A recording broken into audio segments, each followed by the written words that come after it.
Man, I'm super ecstatic to have you guys with me today and talk about the subject. We're going to talk about the meaning of life. All right, heavy topic. This is something that every single person on earth throughout human history has always wondered. At some point in everyone's life, we all have that thought. Why am I here? What's my purpose? What happens after I die?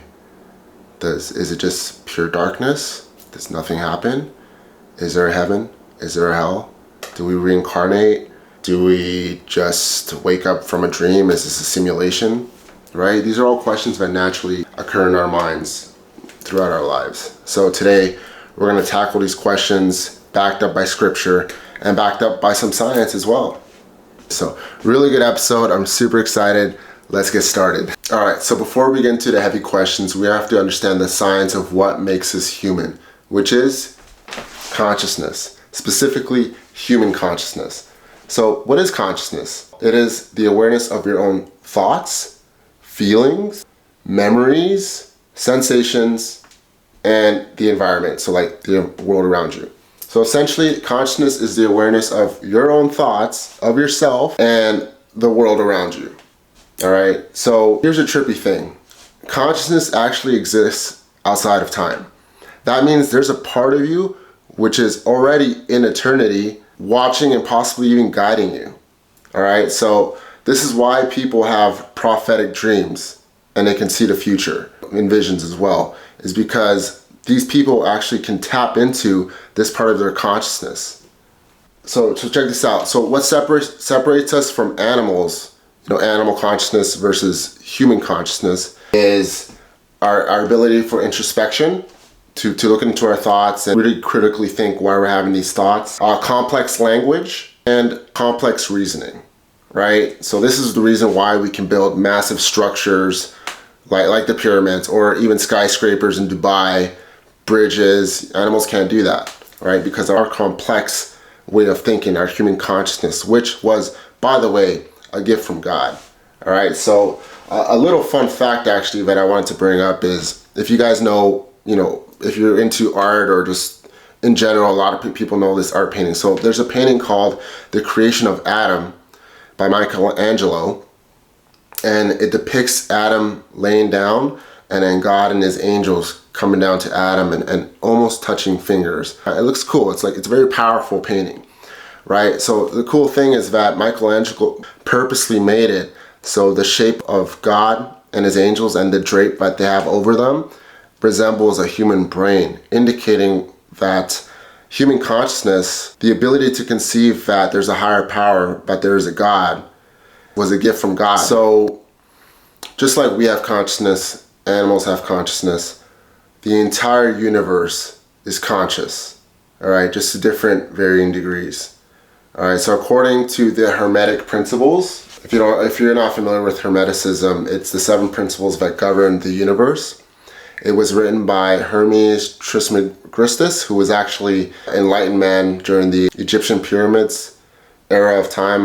It is rumored that he actually built the pyramids. According to him, all is mind, meaning everything is consciousness, and consciousness creates matter, not the other way around. Our brain doesn't create consciousness.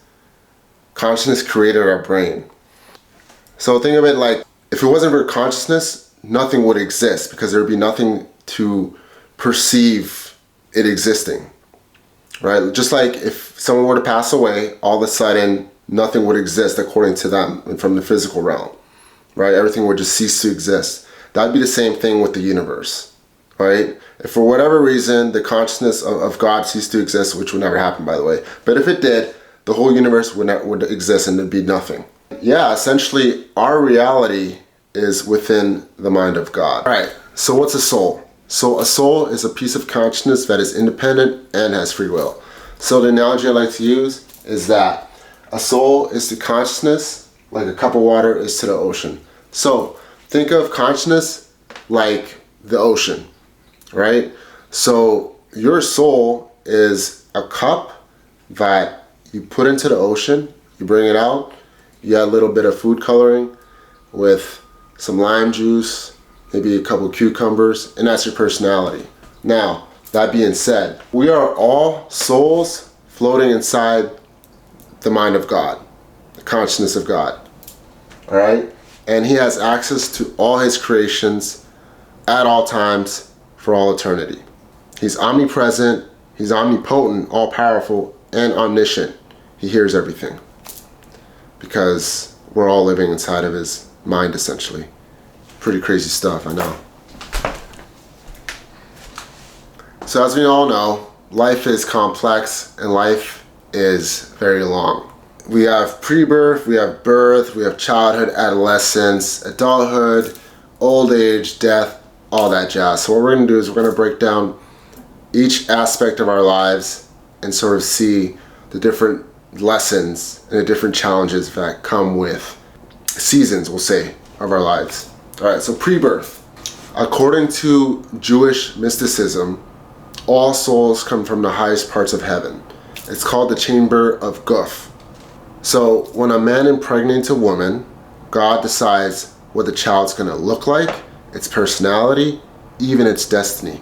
The only thing God doesn't decide is a child's morality, for that would impede on its free will. He doesn't decide whether it's gonna be wicked or righteous. That's up to child being born. And right before the soul is born, its memory is wiped completely clean by God, because you can't take the test if you already know the answers. And according to Islam and Christianity beliefs, the soul doesn't arrive to the baby, the fetus, until 4 months. But there is footage out there of a sperm entering an egg and a flash of light appearing right when the soul enters. So pretty crazy stuff. Who knows? Conception, 4 months, potato. All right, so childhood. So, as we all know, a person's childhood is the foundation for the rest of their lives. If someone has a good childhood, then chances are they're gonna have a good life. If they have a bad childhood, you have problems with the family, or they have really traumatizing spiritual encounters, it's gonna really mess them up and it's gonna be hard to recover from. So, the reason why kids are spiritually sensitive is because they're still fresh from the spiritual realm. Okay, so these beings, spiritual, supernatural beings, still have access to them, both the good and the bad. Most of the time, it's good beings, it's angels. Sometimes it's demons. All right, so the movie Insidious, you know, the movie where the little boy has an imaginary friend, it turns out it's a demon and it takes him over. That stuff happens all the time, but no one ever talks about it. So, scientifically speaking, a child's brain is wired completely different from adults. So our brains are constantly in beta and alpha frequency. Beta is the frequency where like you're focusing, maybe you're at work, you're doing stuff, or you're having a conversation, something that's, you're very active. And in alpha, you're kind of like in a daydreaming, but you're still pretty active. Children are in theta frequency. So if you don't know what that is, that's the dreamlike meditative frequency. So adults very rarely, while awake, very rarely are in theta frequency, because it's so slow. It's trance-like almost. For the most part, vast majority of adults are only in theta frequency when they're dreaming. All right, now as we all know, dreams are used by God to communicate with us. So imagine a child 24/7 in theta frequency, the things that they're seeing. What they're perceiving is things that we cannot perceive as adults. If ever a child is scared and they tell you that they are seeing stuff, or that they're encountering some sort of thing that you can't perceive, that you can't see, some sort of being, you gotta take that stuff serious. You gotta listen to that kid and possibly see some spiritual help. See a priest or an imam or something. Anyways, kids from birth till 10 years old are extremely vulnerable to satanic attacks. All right, Satan sees kids as easy prey.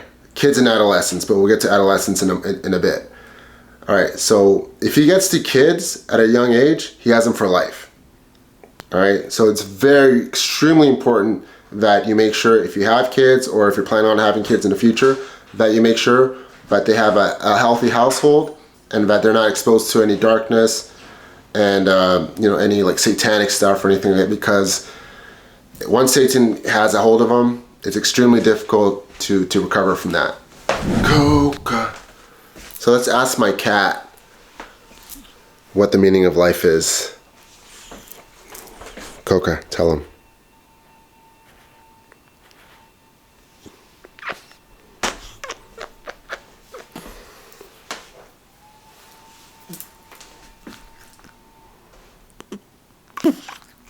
There you go, the meaning of life. Oh. All right, so next up, teenage years. This typically encompasses the years from 10 to 18 years old, but it could be a little bit prior or a little bit further, depending on the person. So, Satan loves to utilize 3 methods to take people away from God, okay? These 3 methods being trauma, temptation, and misguidance. All right, so for children, his favorite is trauma. That's his go-to. Because when you traumatize a child and you cause the child to go through something horrific, I don't want to name these things, but use your imagination. Satan has a child like a vice grip. He's not letting go. It is possible for that person to recover, but it's very, unfortunately, unlikely.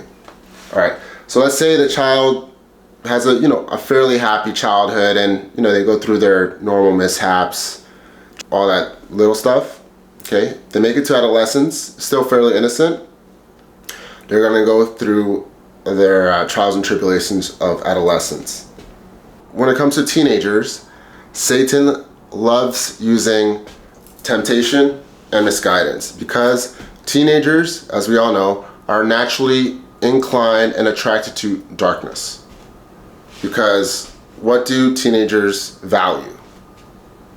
What did you value when you were a teenager? Fitting in, status, being popular. Some people unfortunately never grow out of that. So anyways, this means that teenagers are more willing to sell their morals, aka sell their souls, to fit in with the world. And as we all know, the world is ruled by Satan and his demons. So, teenagers, in order to climb the social ladder, have to do several things to do this. Okay, there's different levels to popularity. So I'm gonna zoom in here. I hope y'all enjoy my art here. So this is the ladder of popularity, or the ladder of status. So when a child is entering, middle school or possibly even high school, teenagers, the child wants to fit in. He wants to be popular. He wants to have a lot of friends. He wants recognition, because this is a very confusing time in a child's life. So this gives a lot of comfort to teenagers. So that being said, in order to become popular, children need to climb up the social ladder. And what does this social ladder entail? What lies at each step of this ladder? Well, a lot of teenagers fall into the temptation of doing drugs, drinking alcohol, having sex. That's huge for girls. It's having sex with multiple partners. And then just overall bad decisions. And then once they climb up this ladder and they make all these mistakes and transgressions, they reach the pinnacle of popularity. Now, I'm not speaking for all popular kids, but this is the mass majority of popular kids in high school had to climb up this ladder and do all these bad things. Oh, by the way, this is not just high school, this is society in general. All right, Hollywood, all these celebrities and superstars, they do horrible things to get to that point. But anyways, that's a separate topic. We're talking about kids here. So let's break this down a little bit more. We got the boys, teenagers, and we got the girls. All right, so typically they have similar but separate paths to fall into the darkness of Satan's vice grip. So with boys, they'll usually experiment with drugs, maybe a little weed, maybe a little bit of shrooms, maybe a little bit of whatever, acid, molly, all that stuff, right? And then, they'll get into possibly stealing. They're gonna try to sleep with as many girls as possible, disrespecting women. Fighting, violence is huge with teenagers. Teenagers, guys in their early 20s, they fight a lot, especially if they've been drinking. Alcohol too, once again, is huge for the boys. Substance abuse is massive for boys. So if you have boys, or if you're planning on having children, be careful with your son, and substance abuse, because that is Satan's favorite method for males is substance abuse. Anyways, so for the females, usually they go down the path of promiscuity. So Satan's gonna seduce the girls to lose their chastity, lose their virginity early in life, and then through losing their virginity, they're gonna lose their purity, and then they're gonna start having sex with multiple partners, and they're gonna also grow their ego to become borderline sociopathic. So it comes to the point where nothing matters but their wants and their needs. Everyone else is a peasant. All right, does get to that point, very dangerous. If a girl becomes stuck with this mentality at an early age, it's very difficult to get them out of that way of thinking. So yeah, teenagers, both boys and girls, are naturally attracted to darkness. They love dark music, satanic music, songs about violence, sex, drugs, partying, all that jazz. And they're also prone to bad decision making. When it comes to the brain, teenagers, the part of their brain which is in charge of rational thinking is not fully developed until they're 25. Satan knows this. So what he does is he utilizes every single tool at his disposal to misguide teenagers and take them away from God early in life. So he's going to use music, movies, TV, corn, you know what I'm talking about, video games, and some books. So music is Satan's number one tool versus the kids, versus teenagers. So Satan knows how much kids love music, and he uses this against them. Why do you think all mainstream music, or 99% of it, is about drugs, sex, violence, pride, greed, literally all the 7 deadly sins? It's to destroy our youth, to get them early in life. In Islam, there's a hadith that says people should not listen to music, because Satan utilizes something that is so holy right in heaven. That's where music came from. The angels are constantly singing and praising God, and then Satan just copies that, twists it, and makes it something dark and terrible. So that being said, almost all teenagers go through this darkness of adolescence. 95, maybe 99%.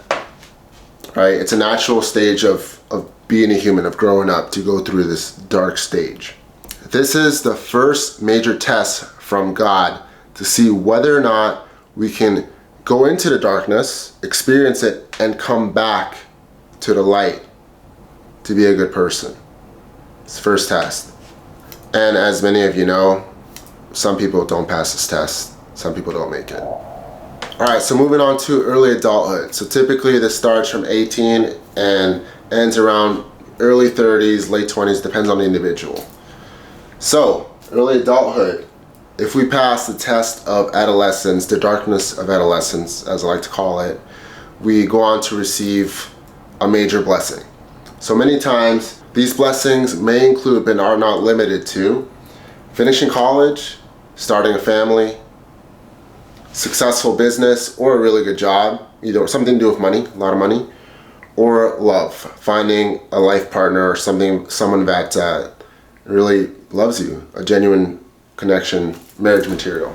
Yeah, but it's not all roses and rainbows, all right? Because after that, our second test comes up, and that is losing it all.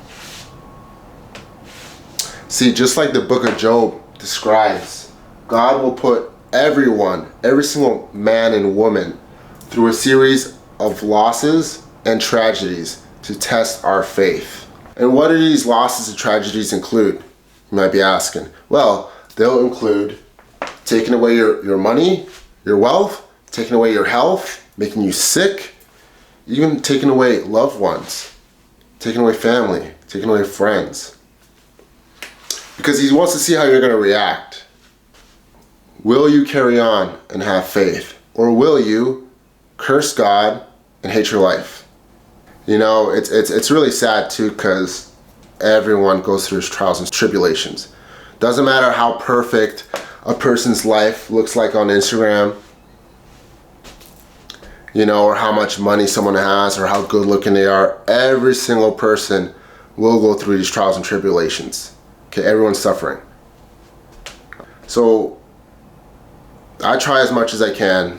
I'm talking sincerely here. I try as much as I can to try to bring people into the light, put God into their life, and to have them build that relationship. But a lot of people, they tell me, why is it that God allowed these things to happen to me? Why is it that my father was taken away, or my child passed away, or my best friend died right in front of me? It's a lot of different things. It's because it's testing your faith. And these people, unfortunately, aren't passing. So I pray for these people, I really do, because I care for everyone. Right? I want everyone to make it to paradise. But yeah, the second major test, and another thing I need to tell you guys, and you know, I'm not trying to be a down or anything, but a lot of people fail. It's part of their test. A lot of people, they go through the tragedies in their 20s and 30s, and they never make it back. They never end up finding God. They never end up happy. All right, adulthood. So let's say somebody, you know, goes through darkness. They lose it all. Family, friends, money, health, all that stuff. And they still have faith. They still carry on with, you know, righteousness, with faith in God. Then they pass the test. So what happens when they pass the test? Well, they receive long-lasting blessings and God's salvation. So not only do you have blessings that are going to stay with you for a very long time, possibly your entire life, you're also going to receive salvation, meaning you're going to be saved. You're going to be one of God's chosen people to go to heaven once you pass.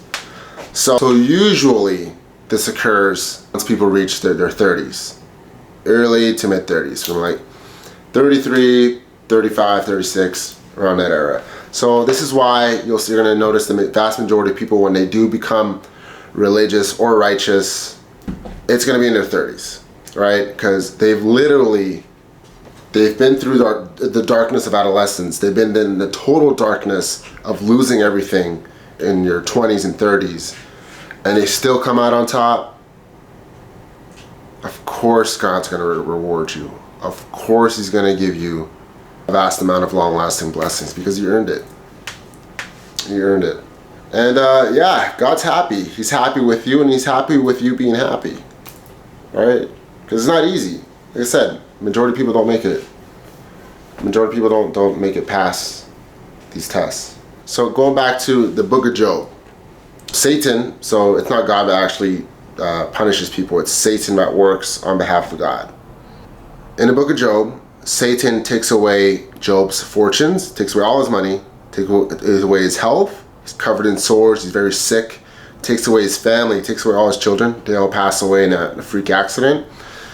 And then at the end of it, Job becomes blessed with double the money that he had before, the most beautiful children in all of the land, as well as he brings back his health. So it's the same thing with God, with His chosen ones. He will take away everything from your life, but if you do pass, He will bless you with double what you had before, and it'll be long lasting, possibly even the rest of your life. And on top of that, again, you make it to heaven once you pass away, if you maintain your righteousness. Probably, most likely, if you're in your 30s and you found God and you've been through all that stuff in your youth, you're not going to transgress. There are exceptions, but that's very rare. Most people, by the time they reach their 30s and they found God, they'll stick with it. So, yeah. All right, old age. So this is typically 60 plus we're talking about. Just because you found God in your 30s, possibly 40s, doesn't mean that the tests end. No, the tests keep going to our last breath. The difference is, when we get older, as we get older, we acquire more and more wisdom from all, you know, we obviously make it past all the darkness in our youth, the darkness of adolescence, and the total darkness of adulthood. We make it past that finally we come into the light of God, we're not going to go back to your old ways. So, as I stated, the older we get, the more difficult it is for Satan to misguide us because we have wisdom, right, from past experience, and also a lot of times God will breathe His Holy Spirit into us, His Ruh, as we call it in Islam. So, this is why Satan goes after the youth, because they're way easier to misguide, to lead astray. For him, it's more of keeping them in the darkness. All right, so death. All right, every single one of us is going to experience death at some point in our lives. Hopefully, a long time from now, but you never know. So, what is death? What's the definition of death? Death is the end of life, specifically the end of the fleshly life and the birth of the spirit. Okay, so it's transition from flesh to spirit. As you can see here, my little art drawing over here. So death is you're transitioning from the physical realm over to the spirit realm. Hopefully heaven, hopefully, inshallah. And it's a slow transition. So there's been reports of nurses witnessing dying patients talking to people that weren't there. Sometimes they were deceased family members or friends. Sometimes they're angels. Okay? A lot of reports. This is very common. So they're called end-of-life visions, and other people have reported seeing the gates of heaven. Like they've literally described, like it looks like they're looking into nothing, like they're daydreaming, and then describing the gates of heaven opening to them, and then they take the last breath. Very beautiful, amazing to witness something like that. Yeah, so that's death. It's transition from the fleshly life over to the spiritual life, hopefully to heaven. All right, near-death experiences. So there's been literally thousands of cases scientifically documented of people dying for short periods of time, anywhere from a few seconds to a few minutes, and bringing back amazing stories of encountering beings and seeing visions as more real than this reality. So, that being said, according to the Missouri State Medical Journal, 17% of people have reported a near-death experience. So 17% of the people that have almost died have report a near-death experience. All right? And the people that report the near-death experience range from doctors, scientists, children, people that are blind, and even atheists. So even the people that don't believe in God, that don't believe in any sort of spiritual phenomena, that think it's silly, report having near-death experiences where they meet entities, they see crazy visuals, and hear things that in all reality they shouldn't be hearing. Oh, by the way, this is all across the world. So this is not just confined to the West. This is people from India, Africa, Asia, Latin America, Brazil, Argentina, Russia. All around the world, people are bringing back these stories. So yeah, near-death experiences, man, doesn't discriminate. Now, you might be wondering, Carlos, what's a near-death experience like? Well, according to reports, people have reported enhanced awareness, being more conscious, seeing brighter colors, and hearing richer sounds. All right, so let's dive a little bit deeper. Common characteristics, according to the thousands of reports. Okay, so people consistently have out-of-body experiences. You're gonna see the tunnel, where they describe being inside of a tunnel that is moving at warp speed, seeing the light, mystical light of God. They describe intense, positive emotions, super intense bliss, that everything's okay, pure love. Specifically when they see the light, they feel pure love, pure ecstasy. They also receive a life review.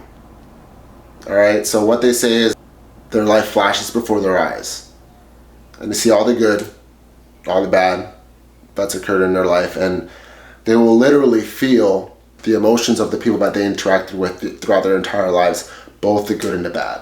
They also describe encountering loved ones. So they're going to see, family members, friends, talk to them, and catch up with them, all that jazz. And finally, the choice. Okay? So at the end of it, an angel or some sort of entity is interacting with the person, and then they ask them, hey, so-and-so, we'll say John Stamos, we're giving you a choice. You can choose to stay here in the spiritual realm in heaven and be in paradise forever, or you can choose to go back to settle your unfinished business. So usually what happens is, let's say like John Stamos, a family yet doesn't have kids, they'll show John Stamos his future children. Or they're going to show like his parents being heartbroken, his wife, girlfriend being heartbroken that he's not around. So they're going to sort of give you a sort of a preview of both your destinies. You can stay in paradise forever with the Father, or you can go back to earth and settle your unfinished business. So, the people that end up making a choice to come back, those are the stories that we hear. So just imagine for a second, imagine that all the people that chose to pass on. All right, so a little fun fact for you guys. Life reviews from the near-death experience are actually scriptural. It's talked about in the Quran. Yes, NDEs. So what happened during the study is they actually polled 1,000 people that had near-death experiences. They asked them if it was definitely real, very real, somewhat real, not really real, all those questions. And 95% of the people said it was definitely 100% real. Yeah, near-death experiences are scripturally correlated, right? The Quran talks about the weighing of deeds, talks about the life review, talks about judgment. Okay, so a little thing that I left out actually is, so yes, some people have near-death experiences and see the light, go to heaven, all that stuff, right? What I didn't mention earlier, because I don't want to, kill the vibe, is some people have near-death experiences where they go to hell. There's been stories where people describe, passing away, and all of a sudden, like they're in a hospital bed, and all of a sudden the floor opens up and they get swallowed into the earth. And when in the earth, hell or Jahannam, Islam, they see all sorts of disgusting, horrific entities that are trying to torture them, all that stuff. So it goes both ways. With all these thousands of cases of near-death experiences that have been reported, you have to keep in mind these are the ones that are documented. Okay? So just imagine how many people have had near-death experiences and never told anyone, or never had it scientifically documented, right? So with all this scientific proof of all these people having consistent experiences, thousands of them, and all claiming that it was real, scientists have had no choice but to admit that near-death experiences are a real phenomenon. All right, y'all, so that little ball of light, that's your soul. Okay, so you come to Earth, which is a testing zone, and depending on how you do on the test, you either pass and go to heaven for eternal bliss with God, or you fail and you go to hell for eternal torment. So the thing that's tricky is that Satan is such a good deceiver that most people on earth don't even know that they're taking a test. And obviously you can't pass a test if you don't know you're taking it. So it's up to us to awaken ourselves and awaken the people closest to us so they can also figure out and know how to play the game, how to pass this test. Because when Eve ate the forbidden fruit of good and evil, knowledge, she introduced sin, death, and corruption to our species, which caused us to fall from grace. Because we're a fallen species in a fallen world. All right, so let's elaborate a little bit more about why we're here. So the biggest reason why we're here is because we're trying to earn our way back into heaven. Okay, and how do we do that? Well, you're gonna be tested in many ways. Every single day that you're alive, you're being tested. How are we being tested? Well, are you easily deceived? Do you follow the trends, even if it means selling your morals? Are you compassionate? Are you giving to the needy? Are you helping out a friend or a neighbor that's in need? Do you have faith during trials? Because we all go through shit. We lose money, we get sick, we lose loved ones. These are all tests. God uses Satan to test us, to test you, but he will not allow Satan to kill you. If you're a believer, he's not going to allow Satan to kill you because he's testing you. What are the questions to this test? All right, I'm the link, I'm the hookup. I'm giving y'all the questions to the test. It's up to y'all to deliver. All right, so do you find God during your time on earth? That's a big one, right? Because a lot of people are atheists, or a lot of people are just following, the new age. Like, oh, the universe is gonna manifest, right? Or they do tarot card readings, they do all this witchcraft, but they don't believe in God.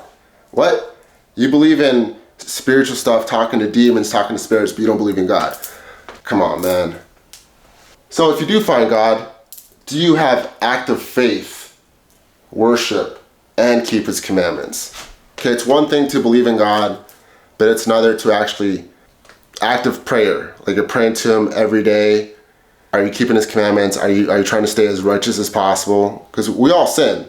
We all fall short to the glory of God. But he knows that. And as long as we repent, we apologize to God, we confess, we apologize, and sincerely try to do better, then he'll forgive us. Because God, Allah, is the most merciful. Last but not least, is your character worthy of heaven? Okay, because it's one thing just to do nice things just for God, because you're aware that he's watching you, but it's another to actually, deep down inside, care about people, want to be a good person, and carry his commandments, not because you have to, because you want to. Because you're a good person. Those are questions to the test. So, don't tell nobody. Don't snitch me out now. Alright, so when it comes to the test, keep in mind that your thoughts, so any negative thoughts that you have, you're not being judged by those. Okay, because your negative thoughts don't belong to you. They're suggestions from demons. God knows this, right? You're being judged on your actions. So are you following through with these negative thoughts? Now, each and every single one of us is born with a specific test based on our personalities. So you have a specific test custom made for you that you have to conquer during your time on earth. Okay, so I'll give you some examples of this. So, someone is prone to lust and fornication. Are they going to be able to conquer their fleshly desires? Okay, that's a very common one. Another one, someone is arrogant and egotistical. Right, this is really common with rich people. Funny enough, rich people actually have a harder time making it to heaven and pleasing God than poor people. Okay, because a lot of people that have money, they're egotistical, they're prideful, they're greedy, and they think they don't need God because they already have it all, right? So it's actually a tougher test for them to be rich. So fun fact for y'all. Anyways, so these people, arrogant and egotistical, are they going to be able to humble themselves and love and respect their peers? Another one, someone is prone to drug addiction. Will they be able to stop the urge and live clean? Okay, it's another very common one. That's very relevant in today's day and age with the opioid crisis, unfortunately. So as you already know, not everyone's test is going to be the same. Some tests are harder than others. Okay, the key is he will not give a soul a test that he believes that person can't handle. All right, so I'll give you an example. The harder the test, the higher the reward. Okay, so as we all know, in all Abrahamic religions, it is a belief that there's 7 levels of heaven, just like there's 7 levels of hell. Okay, in the 7th heaven, you're closest to God. So this is reserved for the people that have the hardest tests, martyrs, prophets, all that stuff. So an example of a test that's extremely difficult that most likely would receive the highest reward, seventh heaven, is someone who is in a car crash when they're 40 years old. They lose their entire family, are paraplegic, and are on disability for the rest of their life, but they still have active faith and love God and worship Him. They're most likely going to the seventh heaven to be next to God directly. Okay? Versus someone who has a pretty average life, no real huge tragedies, live a long life, healthy family, all that jazz. Somewhat righteous myself, so probably they're going to be somewhere in the first, second, or third heaven. All right, so now we're going to touch on the Holy Scriptures of both the Bible and the Quran, but talk about this life being a test. So we're going to start with the Quran, 67:2. He is the one who created death and life in order to test which of you is best in deeds, for He is the Almighty, most forgiving. That's self-explained. Surah Al-Ankabut 29:23. Do people think that they will be left alone because they say, "We believe," and not be tested? We indeed tested those who were before them, and Allah will certainly make it known the truth of those who are true, and certainly know those of who are the liars. So it doesn't matter if you say that you just believe. He's gonna test whether or not you truly do believe and truly have faith. James chapter 1 verse 12. Blessed is the man who remains steadfast under trial, for when he has stood the test, and he will receive the crown of life, which God has promised to those that love Him. So once again, God is letting you know that the man that goes through the trials and tribulations and still remains steadfast toward God receives the crown of life, goes to heaven. Jeremiah chapter 17 verse 9 through 10. I, the Lord, search the heart and examine the mind, to reward each person according to their conduct and according to the deeds that they deserve. So again, it goes down to intention. All right, are you doing these deeds because you just want to please God, but you don't really care about these people, you don't care about being a good person? Because He's going to know that. He wants to see that you're sincere. And on the other side as well, if you commit a sin but the intention was good, He's going to take note of that. All right, y'all, so according to Jewish mysticism, all souls are predetermined to be born at specific time periods in history. That means that you were specifically created to be born during this era to take your specific test tailored towards you. Also, the mystics go on to say that those who were chosen to go to heaven, the chosen ones, were already decided in the beginning of time. Okay? This means your life, your destiny was already determined the moment that you were created in heaven. Alright. Anyways, peace and blessings. Thanks a lot for watching. Take care, y'all.